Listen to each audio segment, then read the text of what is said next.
My name is Jennifer Coleman, and at 29, I run a successful nonprofit organization that helps homeless youth find stable housing in downtown Seattle. But 18 years ago, I was just an 11-year-old girl watching my world crumble when my mother made a choice that would define the rest of my childhood.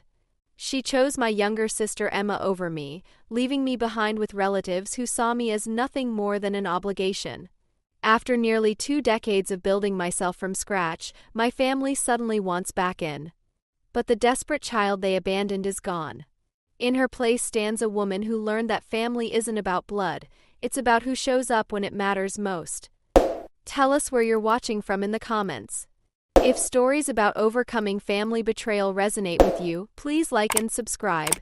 This gets intense. Before everything fell apart, we lived what anyone would call a comfortable middle-class life in Portland, Oregon. Our house was a charming craftsman with a wraparound porch where my sister Emma and I would spend summer afternoons reading books and sharing secrets. I can still smell the lavender that grew wild along our front walkway, and hear the wind chimes my mother Sarah had hung from every corner of the porch, a gentle symphony that made our home feel magical. My mother worked as a pediatric nurse at Oregon Health and Science University, a job she was passionate about. She would come home with stories about the brave children she cared for, and I remember feeling so proud that my mom was someone who helped heal sick kids. She had auburn hair that caught fire in the sunlight and green eyes that sparkled when she laughed, which was often in those early days. My father, David Coleman, was a software engineer at Nike's headquarters in Beaverton. He was quiet but steady, the kind of dad who helped with homework without being asked and never missed a school play or soccer game. Saturday mornings were sacred in our house. Dad would make his famous blueberry pancakes while Mom brewed coffee that filled the entire house with its rich aroma. Emma and I would sit at the kitchen counter in our pajamas, swinging our legs and fighting over who got the first pancake off the griddle.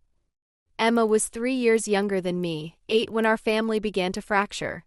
She was everything I wasn't, outgoing where I was reserved, naturally athletic where I was bookish, effortlessly charming where I had to work for friendships. She had our mother's green eyes and our father's easy smile, and everywhere we went, adults would comment on how beautiful and vivacious she was. I loved her fiercely, despite the sting of constantly being compared to her brightness. Our house was filled with warmth and tradition.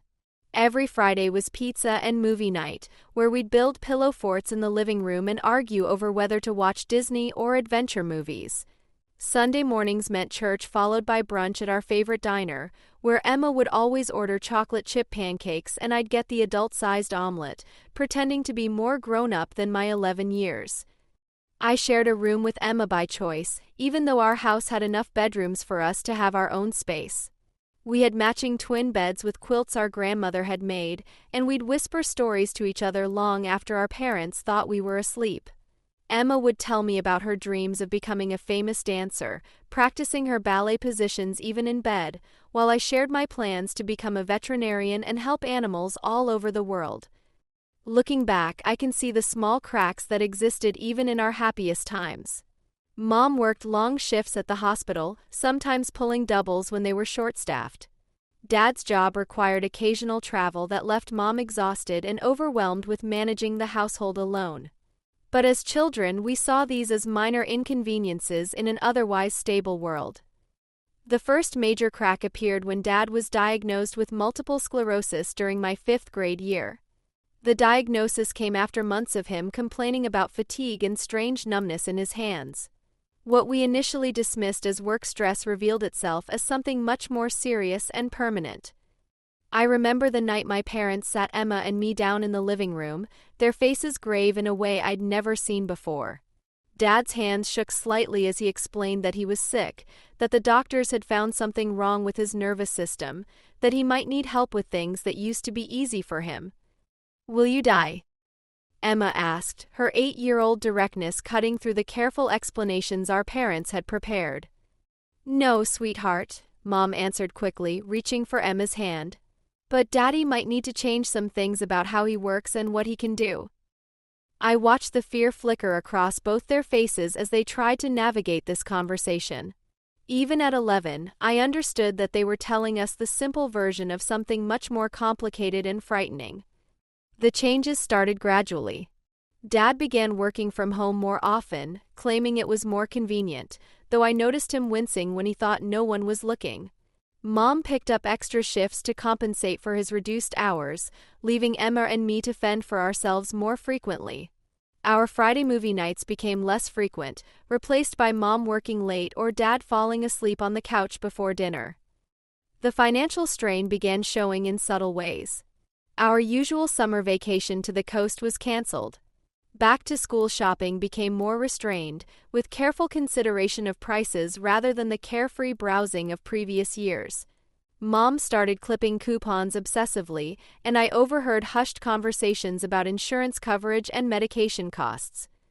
Emma seemed largely oblivious to these changes, still dancing through the house and chattering about her friends at school.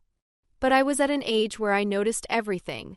The way Mom's smile sometimes looked forced, how Dad would stare out the window for long periods, the stack of medical bills that accumulated on the kitchen counter. Dad's condition progressed more rapidly than anyone had anticipated. By Christmas of that year, he was using a cane for stability, and his speech had developed a slight slur that made him self-conscious around strangers. Mom tried to maintain our family traditions, but the Christmas tree was smaller that year, and there were fewer presents under it. The real crisis hit the following spring.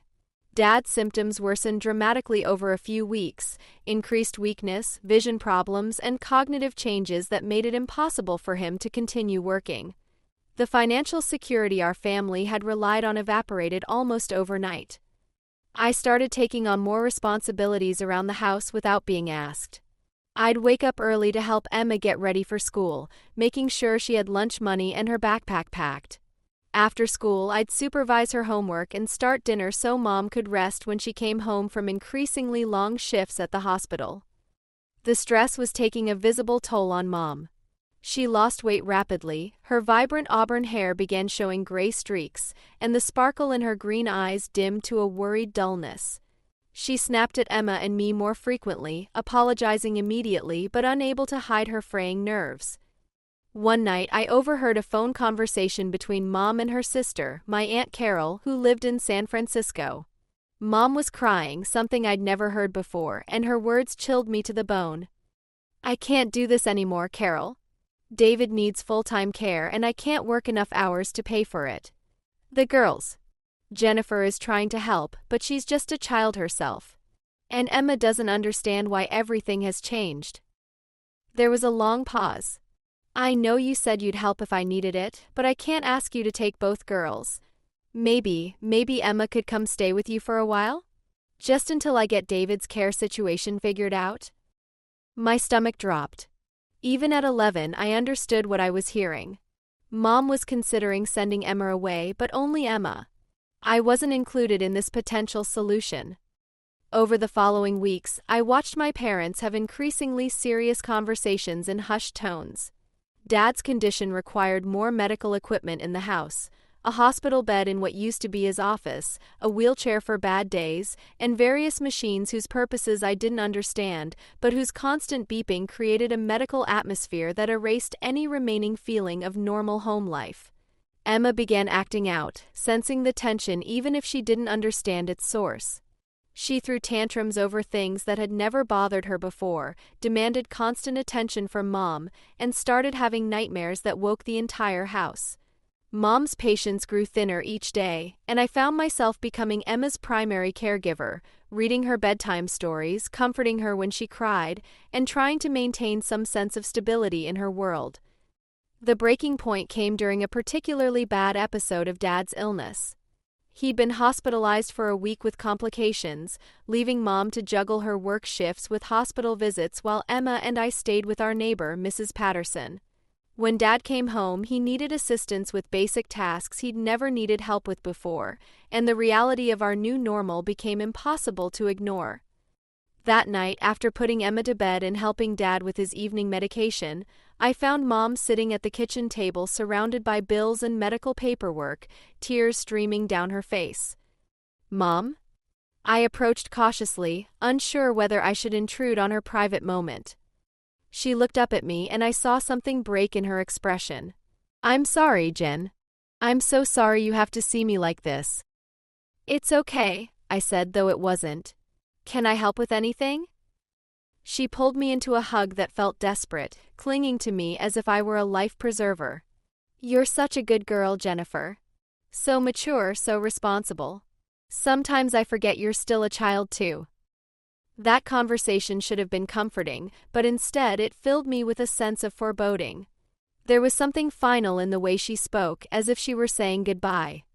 2 days later, Aunt Carol arrived from San Francisco. She was Mom's younger sister, successful and single, with a career in marketing that afforded her a lifestyle our family could no longer imagine. She breezed into our house with expensive luggage and an energy that felt foreign after months of our subdued existence. I liked Aunt Carol. She'd always been the fun aunt who sent elaborate birthday presents and remembered details about our interests that even our parents sometimes forgot. But her presence in our house during this crisis felt ominous rather than supportive. The three adults, Mom, Dad, and Aunt Carol, spent hours in closed-door conversations while Emma and I were told to play quietly in our room. Through the thin walls, I caught fragments of discussion about financial options, care facilities, and what was best for everyone involved. On the third day of Aunt Carol's visit, Mom sat Emma and me down for what I now recognize as one of the most devastating conversations of my childhood. "Girls," she began, her voice artificially bright, "Aunt Carol has made a wonderful offer. Emma, she's invited you to come stay with her in San Francisco for a while. You'd go to a great school, see the ocean every day, and have some stability while Daddy and I figure out his medical situation." Emma's face lit up with excitement. "Really? I could live in San Francisco? Like in Full House?" Mom smiled, but I noticed it didn't reach her eyes. "Yes, just like that. You'd have your own room, and Aunt Carol could take you to dance classes at a real studio." "When would I come back?" Emma asked, already mentally packing her bags. "We'll see how things go," Mom answered vaguely. "Maybe after the summer, maybe longer. We just want what's best for you." I waited for Mom to explain my part in this plan, but she was focused entirely on Emma's enthusiasm. Finally, I found my voice. "What about me?" Mom's expression shifted, and I saw the guilt she'd been trying to hide. "You'll stay here with Dad and me, Jen. We need your help, and you're so good at taking care of things." The explanation felt hollow even to my 11-year-old understanding. Emma was being offered an adventure, a chance to start fresh in an exciting new place with someone who could give her the attention and opportunities our struggling family couldn't provide. I was being asked to stay behind and help manage the crisis that was tearing our family apart. "Why can't I go too?" I asked, though part of me already knew the answer. Aunt Carol spoke for the first time during this conversation. "My apartment only has one extra bedroom, sweetie. And your mom really needs you here. You're so mature and helpful." There it was. Emma was chosen because she was young, innocent, and deserving of rescue. I was staying because I was useful, needed to help with the adult responsibilities no child should have to bear. The next week passed in a blur of packing and preparation for Emma's departure. I helped her choose which toys and clothes to take, listening to her excited chatter about her new life while dying a little inside. She was so young that she saw this as an amazing adventure rather than the family fracture it really represented. Mom and I drove Emma to the airport for her flight to San Francisco. I watched my little sister disappear through the security checkpoint, turning back one last time to wave at us with her characteristic bright smile. That image, Emma walking away from us without looking back, ready for her new life, haunts me still. On the drive home, Mom tried to explain her decision. "I know this is hard, Jennifer, but Emma needs more than we can give her right now. And you're so strong, so capable. I don't know what I'd do without you." But I heard what she didn't say. Emma was worth saving. I was expected to help with the saving. Life after Emma left was a strange combination of relief and profound loneliness. Without her constant needs and emotional outbursts, the house was quieter, but it was also emptier. I moved into her bed in our shared room, unable to bear sleeping alone after years of whispered bedtime conversations. My role in the household became more defined and more demanding. I cooked simple meals, helped Dad with tasks he could no longer manage independently, and tried to fill the emotional gap Emma's absence had created. Mom worked longer hours than ever, sometimes pulling double shifts to make ends meet, leaving me alone with Dad for days at a time. Dad's condition continued to deteriorate.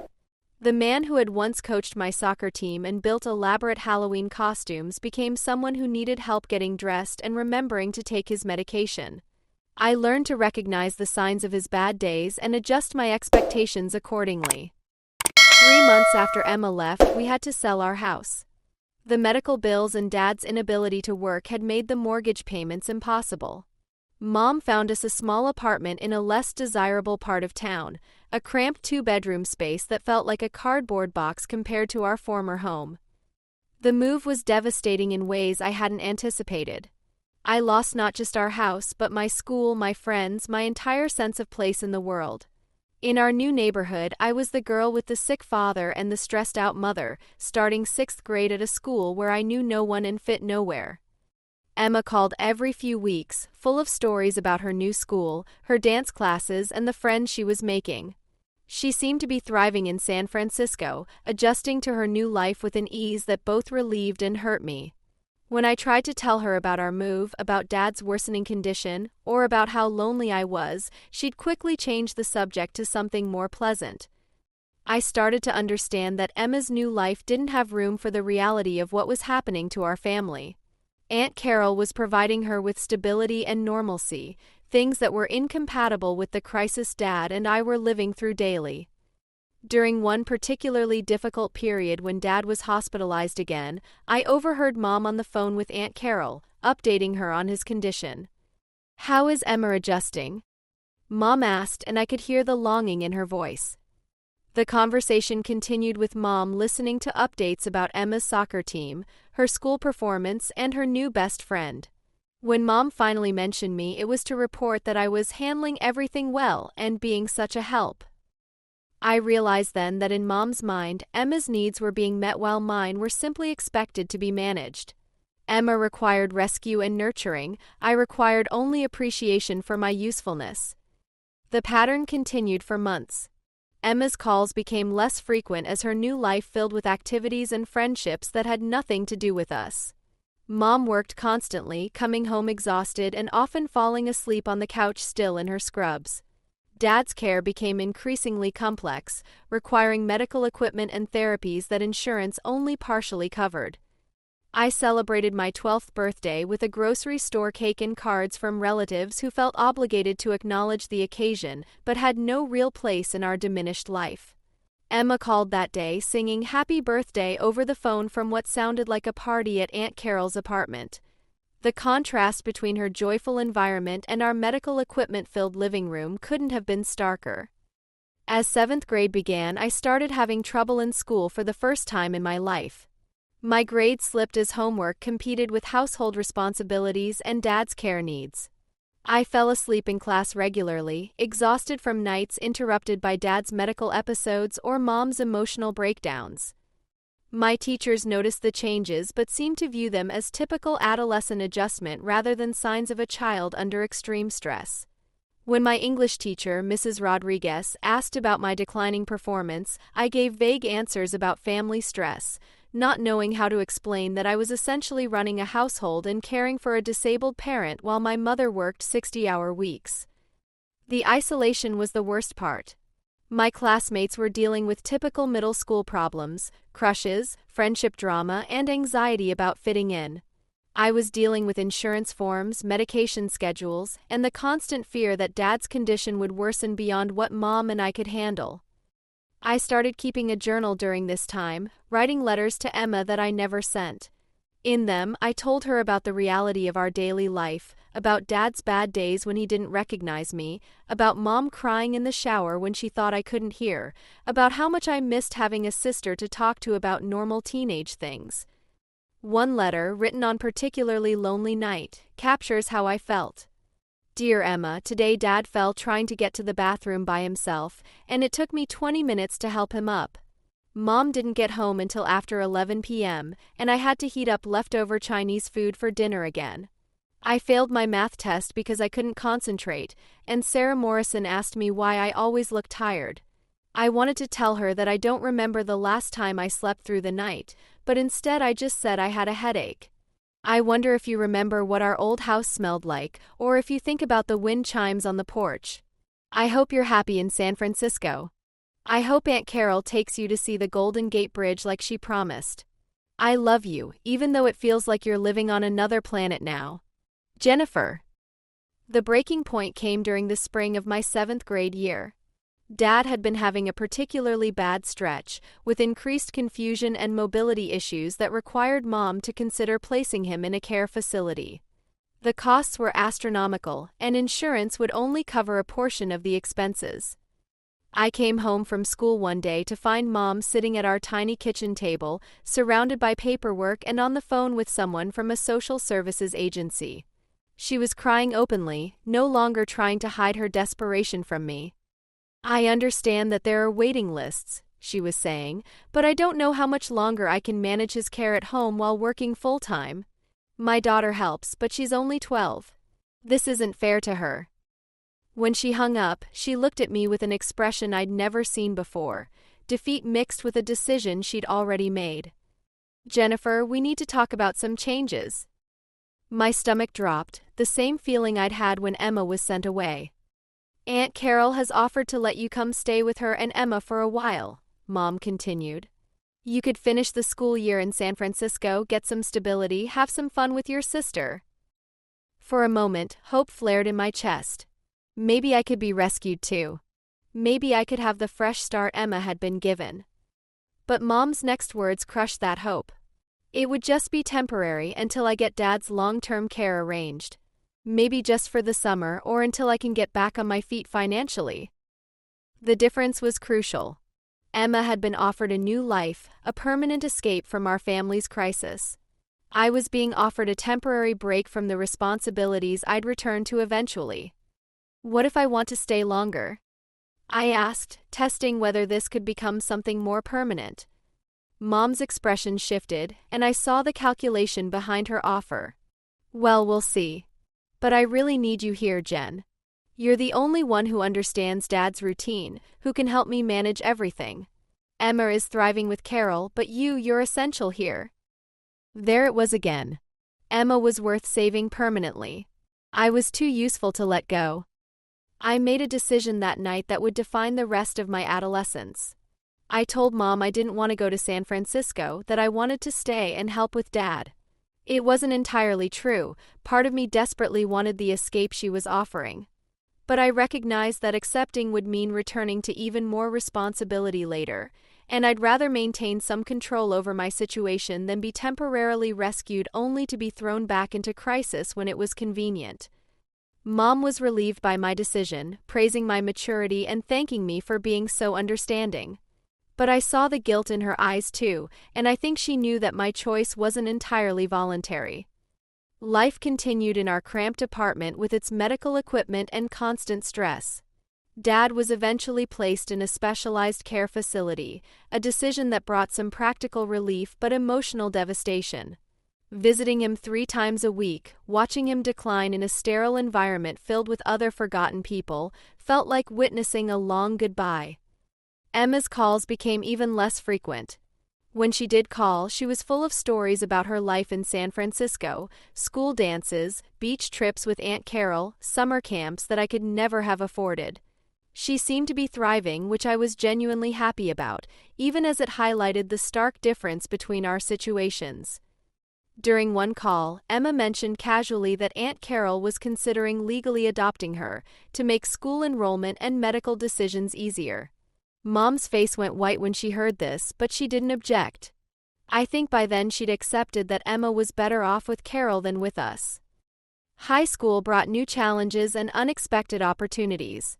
I tested into advanced placement classes, driven by a need to prove that I was more than just a caregiver and household manager. Academic achievement became my escape, the one area where I could excel based on my own merit rather than my usefulness to others. My guidance counselor, Mr. Thompson, noticed my potential and began advocating for me in ways no adult had before. He helped me understand college opportunities, scholarship programs, and the importance of extracurricular activities for applications. "You have incredible potential, Jennifer," he told me during one of our meetings, "but you're going to burn out if you don't find some balance." It was the first time anyone had acknowledged that my situation wasn't normal, that a 15-year-old shouldn't be managing adult responsibilities while maintaining honor roll grades. Mr. Thompson connected me with a part-time job at a local nonprofit that served homeless families. The work was emotionally challenging but felt meaningful in a way that household management never had. For the first time, I was using my skills to help others rather than just keeping my own family afloat. Working at the homeless shelter also gave me perspective on my own situation. I met kids who'd been completely abandoned, families living in cars, parents struggling with addiction or mental illness. My circumstances were difficult, but I still had a roof over my head and a mother who loved me, even if she couldn't provide the nurturing I needed. One evening, while helping serve dinner at the shelter, I met Marcus, a 17-year-old who'd been living on the streets for 6 months after aging out of foster care. His story was devastating: a childhood of abuse, multiple placements, and eventual abandonment by the system meant to protect him. "The thing about being on your own this young," he told me as we cleaned tables after dinner, "is that you either become incredibly strong or you break completely. There's not much middle ground." His words resonated with something deep inside me. I was becoming strong, but at a cost I was only beginning to understand. My relationship with Mom evolved during my high school years into something more like partnership than parent-child. She relied on my emotional support as much as my practical help, sharing her fears about Dad's condition, her financial worries, and her guilt about Emma's situation. While part of me appreciated being trusted with adult concerns, another part mourned the loss of being anyone's protected child. Dad's condition stabilized somewhat in the care facility, though he was clearly never coming home. Our visits became routine rather than crisis management, and I learned to treasure the moments when he was lucid enough to recognize me and ask about school. During my junior year, I received an unexpected package from San Francisco. Inside was a photo album Emma had made, chronicling her life with Aunt Carol over the past several years. The picture showed a confident, happy teenager who looked nothing like the 8-year-old who'd left us. She was surrounded by friends, participating in activities, living what looked like a normal, healthy adolescent life. There was a letter included, the longest communication I'd received from Emma in years. "Dear Jennifer, I know we haven't talked much lately, and I'm sorry about that. Aunt Carol says I should stay focused on my life here and not dwell on sad things from before, but lately I've been thinking about you a lot. I hope you're doing okay with Mom and Dad. I know it must be hard. I want you to know that I remember our old house and sharing a room with you and how you used to read me stories when I had nightmares. I miss that sometimes, even though I love my life here. I hope someday we can spend time together again and be sisters like we used to be. Love, Emma." The letter was both healing and heartbreaking. Emma remembered our closeness, but her new life had no space for the reality of what our family had become. She wanted to reconnect with a version of me that existed before crisis and responsibility changed who I was. I wrote back, carefully crafting a response that shared just enough truth to be honest without burdening her with the full weight of our situation. I focused on my academic achievements, my work at the nonprofit, and my plans for college. I didn't mention Mom's increasing dependence on me, Dad's decline, or how lonely I was most of the time. College applications became my obsession during senior year. Mr. Thompson helped me apply for every scholarship available to students from low-income families, and I wrote essays about overcoming adversity that drew from my experiences without revealing the full extent of what I'd been through. When the acceptance letters arrived, I had multiple options, including a full scholarship to the University of Washington for social work. The decision to accept meant leaving Mom alone to manage Dad's care and our household, but Mr. Thompson convinced me that it was necessary for my future. "You can't save your family by sacrificing your own potential," he told me bluntly. "You've already given up your childhood. Don't give up your future too." The conversation with Mom about college was one of the most difficult of my life. She was proud of my achievements but terrified of managing without me. We spent weeks developing systems for her to handle Dad's care coordination and household management independently. "I'm sorry I needed so much from you," she said the night before I left for college. "You deserved to be a kid, and instead I made you grow up too fast."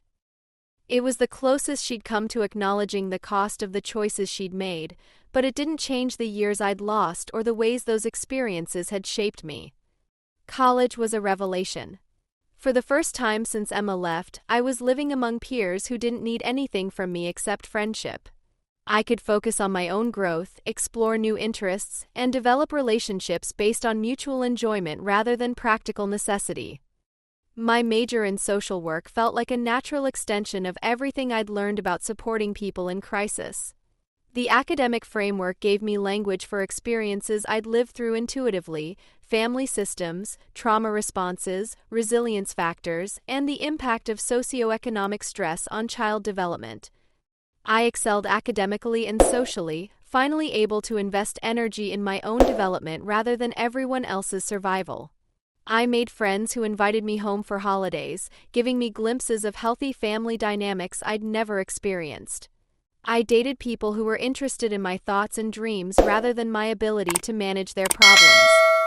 During my sophomore year, I received news that would reshape our family dynamic once again. Aunt Carol was getting married to a man who'd been offered a job in London.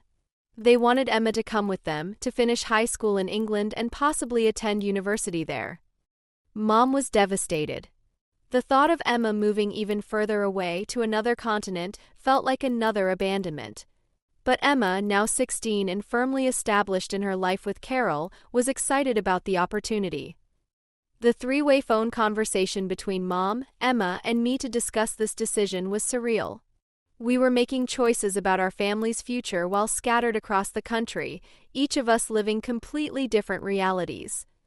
"I want to go," Emma said clearly. "Aunt Carol and David are my family now. I love you and Jennifer, but this is my life." Mom cried, but she didn't object. I think she'd finally accepted that Emma had been successfully transplanted into a different family system, one that could offer opportunities we never could. After Emma left for London, our family phone calls became even more infrequent. She was 5 hours ahead and living a life that had very little overlap with our concerns about Dad's health or Mom's finances. I graduated from college with honors and immediately began working at a nonprofit serving homeless youth in Seattle. The job felt like a calling, allowing me to use my personal experiences with family crisis and early independence to help kids facing their own impossible situations. Many of the young people I worked with had stories that made mine seem relatively privileged. Complete abandonment, abuse, addiction, aging out of foster care with no support systems. But I could relate to the fundamental experience of being forced to grow up too quickly, of learning self-reliance when you should have been learning to trust others. My personal life flourished in Seattle. I developed a close circle of friends who became the chosen family I'd never had. There was Rachel, a fellow social worker with a wicked sense of humor, David, a teacher who hosted elaborate dinner parties, and Maria, a nurse who understood the complexities of healthcare from both professional and personal perspectives. We created traditions and support systems that filled the gaps my biological family had left. Weekly brunches where we debriefed our challenging work over coffee and pastries. Holiday celebrations that mixed everyone's cultural backgrounds. A group text where we shared daily victories and frustrations, creating the kind of consistent emotional support I'd never experienced growing up. I also met James during this time, an environmental lawyer who worked with nonprofits on policy issues. Our relationship developed slowly, built on mutual respect and shared values rather than crisis or need. He was the first person I dated who knew my full story and understood how it had shaped me without trying to fix or rescue me. "You're the strongest person I know," he told me after I shared the details of my family history. "But you don't have to be strong all the time with me." Learning to accept support rather than just provide it was one of the hardest lessons of my 20s. I'd been trained to be useful, to anticipate others' needs, to manage crisis. Being in relationships where I could be vulnerable and imperfect required retraining instincts I developed over years of survival. By my mid-20s, I'd established myself professionally and personally in ways that felt sustainable and authentic. I'd found work that mattered, relationships that nourished me, and a sense of identity that wasn't based on what others needed from me. Dad passed away when I was 26, after years of decline that made his death feel like relief as much as loss. The funeral was small: Mom, me, a few relatives, and some staff from his care facility who'd grown fond of him over the years. Emma flew back from London for the service, our first in-person meeting in over a decade. She was 23 then, clearly an adult who'd been shaped by experiences completely different from mine. She was polished and confident, speaking with a slight British accent and filled with stories about her job at an international marketing firm. Seeing her was both wonderful and painful. She was my sister and I loved her, but we were also strangers who happened to share a childhood. She cried at Dad's funeral, but her grief seemed to be for the father she remembered from early childhood rather than the man he'd become during his illness. After the service, the three of us, Mom, Emma, and I, had dinner together for the first time in 15 years. The conversation was awkward, full of careful politeness and topics that avoided the reality of what our family had become. Emma tried to bridge the gap by sharing memories from our early childhood, but even those felt complicated now. Her recollections of our shared room and bedtime stories were tinged with nostalgia that didn't acknowledge how those dynamics had changed after she left. "I always felt guilty about leaving," she admitted over dessert. "But Aunt Carol said it was what was best for everyone." I chose not to challenge that narrative. Emma's guilt was real, but so was the fact that her departure had fundamentally altered the trajectory of my childhood. Forgiveness didn't require pretending those consequences hadn't existed. She returned to London after a week, and our communication resumed its pattern of occasional emails and holiday calls. We maintained a relationship, but it was built on careful boundaries rather than deep intimacy. Mom and I grew closer after Dad's death, finally able to have honest conversations about the choices she'd made during our family crisis. She acknowledged the burden she'd placed on me, the childhood experiences I'd missed, and the ways her decisions had affected my development. "I thought I was saving Emma," she said during one of our talks. "But I think I was also sacrificing you, and that wasn't fair." These acknowledgments were healing, even though they couldn't change the past. Mom and I developed an adult relationship based on mutual respect rather than her dependence on my caretaking abilities. I was 28 when I received the promotion that changed my career trajectory. The executive director of our nonprofit was retiring, and the board offered me the position despite my young age. It was an incredible opportunity to shape policy and programs that could affect thousands of homeless youth across the region.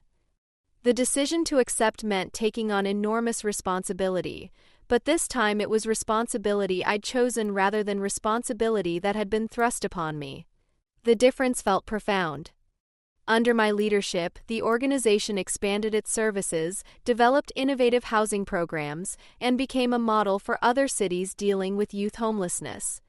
The work was challenging but deeply satisfying, allowing me to transform my personal experiences with family crisis into systemic change that helped others. During this period of professional success, I also made peace with the complex legacy of my family experience. I understood that my early forced maturity, while traumatic, had also given me skills and empathy that made me exceptional at my work. I could relate to the young people we served in ways that came from lived experience rather than just professional training. My relationship with James deepened during these years. He proposed on my 29th birthday, not with grand gestures or public displays, but with a quiet conversation about building a life together based on partnership rather than need. "I love that you don't need rescuing," he said as he offered me the ring. "I love that we're choosing each other from strength, not desperation." Planning our wedding brought the question of family involvement into sharp focus. Mom was thrilled and involved in every detail, finally able to participate in a milestone moment for me without crisis overshadowing the celebration. Emma expressed excitement and promised to attend, though coordinating her travel from London required months of planning. The bigger question was whether to invite extended family, cousins, aunts, and uncles who'd been peripherally aware of our family's struggles but had never offered meaningful support during the hardest years. I ultimately decided on a small ceremony that reflected the chosen family I'd built rather than trying to recreate biological family connections that had proven unreliable. Emma did make it to the wedding, serving as my maid of honor despite the years of distance between us. Having her there felt both healing and bittersweet. She was genuinely happy for me, but also clearly an outsider to the life I'd built. She knew none of my friends, understood little about my work, and seemed puzzled by the depth of my relationships with people who weren't related to me. During the reception, she pulled me aside for a conversation that had been years in the making. "I need to tell you something," she said, her usually confident demeanor wavering. "I've been in therapy for the past 2 years, working through some things about our childhood and the family stuff." I waited, unsure where this was heading. My therapist helped me understand that what happened to us wasn't normal. That Mom and Dad, they made choices that hurt both of us, just in different ways. I got rescued, but you got abandoned in a different way. You had to grow up too fast while I got to stay a child. Her recognition of this reality was something I'd waited years to hear, even though I hadn't realized I needed it. "I'm sorry," she continued. "I'm sorry I got the easier path and that I didn't understand what that meant for you until now." This conversation marked the beginning of a different kind of relationship between Emma and me. We began having more honest discussions about our experiences, acknowledging both the trauma and the divergent ways our family's crisis had affected us. She started visiting Seattle annually, making an effort to understand my life and work. I visited her in London once, seeing the world she'd built for herself and meeting Aunt Carol, who remained a significant figure in Emma's life despite the geographical distance. These visits revealed how differently we'd been shaped by our experiences. Emma struggled with commitment and long-term relationships, always ready to move on when things became difficult. She'd inherited Mom's tendency to seek rescue rather than face problems directly. But she was also remarkably resilient and optimistic, able to start fresh in new situations with an ease I envied. I, on the other hand, had developed fierce loyalty and an almost compulsive need to see things through to completion. I struggled to ask for help even when I needed it, having learned early that I was expected to be the solution rather than the problem. But I'd also developed the ability to create stability and security in ways that served me well personally and professionally. Mom began visiting Seattle regularly after my wedding, finally able to travel and enjoy leisure time without the constant stress of Dad's care. She delighted in seeing the life I'd built, meeting my friends, and understanding my work in ways she'd never been able to when I was younger. "I'm so proud of who you became," she told me during one visit. "But I'm also sorry about what it cost you to get here." These acknowledgments from both Mom and Emma were healing, though they couldn't erase the years of feeling invisible and unprotected. What mattered more was building relationships in the present that honored who we'd all become rather than trying to recreate the family we'd once been. My 30th birthday party exemplified the life I'd created. James and I hosted a gathering at our home, filled with friends from work, college, and various phases of our Seattle life. Mom flew in from Portland and Emma came from London. But the heart of the celebration was the chosen family I'd assembled, people who'd shown up consistently, who understood my history without being defined by it, who celebrated my successes and supported me through challenges. Looking around at the faces gathered in our living room, I felt something I'd never experienced before. The security of being wanted rather than needed, chosen rather than obligated, celebrated rather than merely appreciated for my usefulness. This doesn't mean the effects of my childhood disappeared or that I stopped struggling with the patterns those experiences created. I still had to consciously work against my tendency to prioritize everyone else's needs over my own. I still felt guilty when I wasn't being productive or helpful. I still struggled to believe that people could love me for who I was rather than what I could do for them. But therapy, healthy relationships, and meaningful work had given me tools to recognize these patterns and make different choices. I learned to set boundaries, to ask for support, to believe that I deserved care and attention without having to earn it through usefulness. The most profound healing came through my work with homeless youth. Every young person I helped find housing, complete their education, or reconnect with healthy support systems felt like I was retroactively caring for my own abandoned inner child. I couldn't change what had happened to me, but I could prevent it from happening to others. One case in particular stayed with me. Sarah was a 16-year-old whose mother had chosen her boyfriend over her daughter's safety, leaving Sarah to navigate homelessness while trying to finish high school. Sarah's anger and mistrust reminded me of my own adolescent feelings, though her circumstances were more extreme than mine had been. Working with Sarah required me to model the kind of consistent, unconditional support I'd needed but rarely received. It meant showing up for court dates, celebrating her academic achievements, helping her navigate social services, and believing in her potential even when she couldn't see it herself. When Sarah graduated from high school and received a scholarship to community college, she thanked me in a way that brought tears to my eyes. "You never gave up on me," she said. "Even when I was awful to you, even when I messed up, you just kept showing up. I never had an adult do that before." Through Sarah and dozens of other young people I worked with, I learned that healing trauma isn't just about processing your own pain. It's about breaking cycles, creating different outcomes, and proving that abandonment doesn't have to be permanent or definitive. The work also taught me that family trauma exists on a spectrum. Some kids had experienced abuse that made my story seem mild by comparison. Others had faced different types of abandonment: parents who were physically present but emotionally unavailable, families that prioritized addiction over children's needs, or systems that failed to protect vulnerable kids. Understanding this spectrum helped me contextualize my own experience without minimizing its impact. What happened to me was real and significant, but it was also survivable and ultimately transformative in ways that served both my own healing and my ability to help others. James and I decided not to have children, a choice that felt right for both of us but required careful consideration of my own childhood experiences. I wanted to be sure I was choosing against parenthood for positive reasons rather than fear-based ones. "I think I've already raised the kids I was meant to raise," I told James during one of our conversations about this decision. "Through my work, I get to be the adult I needed when I was young for kids who need that now." This choice felt empowering rather than limiting. I was using my energy and skills to support young people in crisis while maintaining the emotional boundaries that allowed me to be effective rather than overwhelmed. As I approached my early 30s, I began speaking publicly about youth homelessness and family trauma, sharing aspects of my story to advocate for policy changes and increased funding for support services.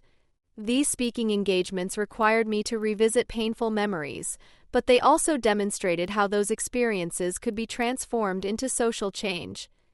During one particularly impactful presentation to a group of state legislators, I shared the moment when my mother chose my sister over me, and how that choice affected not just my childhood, but my entire developmental trajectory. "Policy decisions about family support services aren't abstract," I told them. "They're about specific children facing impossible choices made by adults who are overwhelmed and under-resourced. We can't prevent every family crisis, but we can create systems that protect children when those crises occur." The legislation that resulted from that session increased funding for family preservation services and emergency support for children in crisis. Knowing that my story had contributed to systemic change felt like the ultimate transformation of trauma into purpose. Emma began incorporating advocacy work into her own career in London, focusing on international development projects that supported families in crisis. Our shared commitment to this work became a new foundation for our relationship, allowing us to connect over present-day values rather than just nostalgic memories. "I think we're both trying to fix the same thing," she observed during one of our visits. "You're working with individual kids who've been abandoned, and I'm working on policies that prevent family separation in the first place." This insight helped me understand that we'd both been shaped by our family's fracture, just in different ways and with different outcomes. Emma's work in international development reflected her own need to address family instability, while my direct service work reflected my experience of being the abandoned child. The most unexpected healing came when I was 31 and received a call from a social worker in Portland. A 15-year-old girl named Ashley had been placed in emergency foster care after her mother chose a boyfriend over her daughter's safety. Ashley had specifically requested to speak with me after reading an article I'd written about family abandonment and recovery. "She says you're the only person who might understand what she's going through," the social worker explained. Meeting Ashley felt like looking into a mirror that reflected my own adolescent experience. She was angry, mistrustful, and fiercely independent in ways that I recognized immediately. But she was also seeking connection, hoping that someone who'd survived similar abandonment could offer hope for her own future. Our conversations took place over several months, sometimes in person when I could travel to Portland, but mostly through video calls and text messages. I shared my story honestly, including the difficult parts that I didn't usually discuss publicly. "The thing that saved me," I told her during one conversation, "wasn't having perfect adults around me. It was finding adults who were consistent, even when they couldn't fix everything. And eventually, learning that I could create the family and security I needed." Ashley's situation resolved better than many. She was placed with a foster family who understood trauma and were committed to long-term care. She excelled in school and began planning for college. But our relationship continued, evolving into a mentorship that felt mutually beneficial. "You showed me that being abandoned doesn't mean you're broken," she told me on her 18th birthday. "It just means you have to build yourself differently." These words captured something essential about my own journey. I wasn't broken by my family's choices, though I was certainly changed by them. I'd had to build resilience, independence, and security in ways that children from stable families might never need to develop. The skills I'd gained through necessity, emotional regulation, crisis management, creating stability from chaos, had become professional assets and personal strengths. The empathy I developed through my own abandonment allowed me to connect with young people facing similar challenges in ways that made real difference in their lives.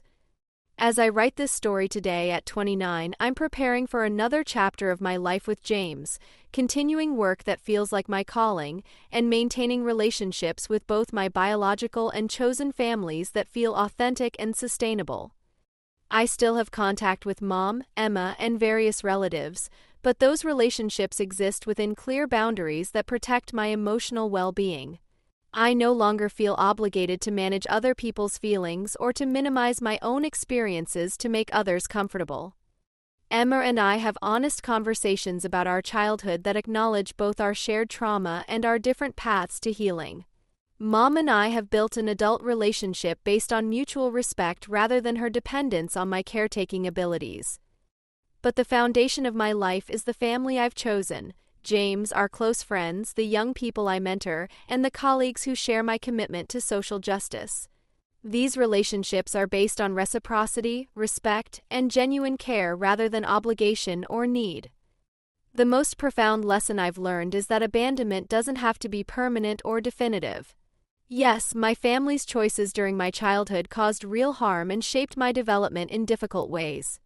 But they also taught me resilience, empathy, and the ability to create security from uncertainty.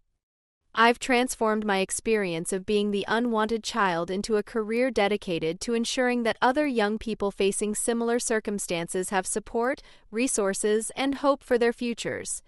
Every life I help stabilize feels like evidence that trauma can become purpose, that pain can become compassion, and that being abandoned doesn't mean you're unworthy of love.